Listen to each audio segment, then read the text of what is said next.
നമ്മൾ രാവിലെ മുതൽ സൂചിപ്പിക്കുന്നത് പോലെ സർക്കാരിന് സാമ്പത്തികമായ വലിയ പരാധീനതകളുണ്ട്. ആ പരാധീനതകൾ ഉള്ളപ്പോഴും തെരഞ്ഞെടുപ്പ് വർഷം വരാനിരിക്കുകയാണ്. ഈ വർഷവും തെരഞ്ഞെടുപ്പ്, തദ്ദേശ തെരഞ്ഞെടുപ്പാണ്.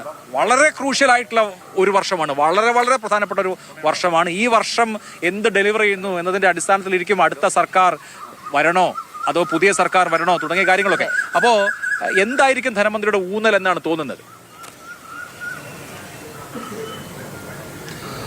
അഭിലാഷ്, ക്ഷേമവും വികസനവും ഇത് രണ്ടും ചേർത്ത് വെച്ചുള്ളൊരു ബജറ്റ് തന്നെയായിരിക്കും. കാരണം ക്ഷേമത്തിൽ നിന്ന് ഒട്ടും പിന്നോട്ട് പോകാൻ സാധിക്കില്ല. വികസന കാഴ്ചപ്പാടുകളും പ്രഖ്യാപനങ്ങളും നടത്തുമ്പോഴും ഈ ഒരു വർഷം കൊണ്ട് അതെല്ലാം തന്നെ കേരളത്തിൽ അനുഭവവേദ്യമാക്കുക, അത്തരത്തിലുള്ള പ്രഖ്യാപനങ്ങൾ നടത്തുകയും അത് സമയബന്ധിതമായി നടപ്പാക്കുമെന്ന് പ്രഖ്യാപിക്കുക മാത്രം ചെയ്താൽ പോരാ. അത് ഈ ഒരു വർഷത്തിനുള്ളിൽ, അല്ലെങ്കിൽ ഒരു വർഷവും 5 മാസം സമയമില്ല, ഇനി ഒരു വർഷമേ ഉള്ളൂ. അപ്പോൾ ആ ഒരു വർഷം കൊണ്ട് അത് യാഥാർത്ഥ്യമാക്കി കാണിക്കുകയും ചെയ്യണം. അപ്പോൾ അത്തരത്തിലുള്ള പ്രഖ്യാപനങ്ങളിലേക്ക് പോയാൽ മാത്രമേ സർക്കാരിന് ഒരു തുടർഭരണ കാഴ്ചപ്പാടോടെ മുന്നോട്ട് പോകാൻ സാധിക്കൂ എന്നതാണ്. ഇത് പറയുമ്പോഴും ക്ഷേമം നടപ്പാക്കുന്നതിൽ ഒരുപാട് പരിമിതികളുണ്ട്. സാമ്പത്തികമായ ഞെരുക്കം തന്നെയാണ് ഏറ്റവും പ്രധാനം. ഇപ്പോൾ ക്ഷേമ പെൻഷൻ്റെ കാര്യം എടുക്കുമ്പോൾ ഒരു 65 ലക്ഷത്തോളം ജനങ്ങൾ ക്ഷേമ പെൻഷനെ ആശ്രയിക്കുന്നു. അവരെ സംബന്ധിച്ച് ഇപ്പോൾ 1600 രൂപ കിട്ടുന്നത് ഇടയ്ക്ക് മുടങ്ങിപ്പോയി എന്നുള്ളതാണ് അവരെ ഏറ്റവും വലിയ പ്രശ്നം. അത് കുടിശ്ശിക തീർത്ത് മുന്നോട്ട് പോകാനുള്ള പരിശ്രമം നടത്തിക്കൊണ്ടിരിക്കുന്നു. അപ്പോൾ മുടക്കമില്ലാതെ മുന്നോട്ട് പോവുക എന്നത് മാത്രമല്ല, അത് വർദ്ധിപ്പിക്കുക അല്ലെങ്കിൽ വർദ്ധിപ്പിക്കും എന്ന പ്രഖ്യാപനം സത്യമാണ്, അല്ലെങ്കിൽ ഇപ്പോൾ ഇടതുപക്ഷമാണ് ഉറപ്പ്, ഗ്യാരണ്ടി എന്ന് ധനമന്ത്രി കഴിഞ്ഞ ദിവസം നമ്മളെല്ലാം സംസാരിച്ചപ്പോൾ പറയുകയുണ്ടായി.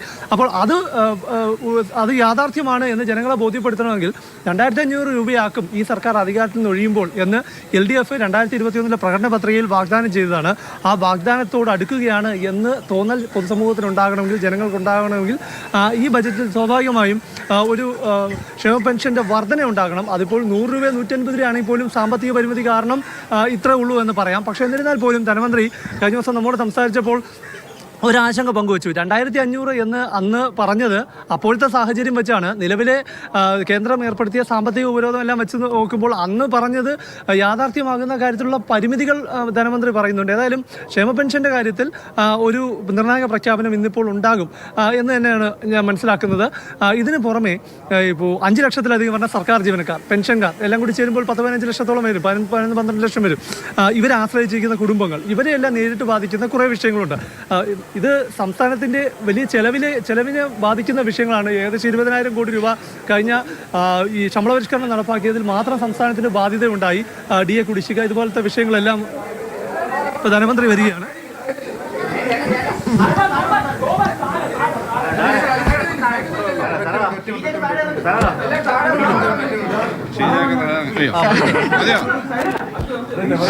ഷീജേന്റെ മേളിൽ കയറുന്ന കാര്യമുണ്ട്.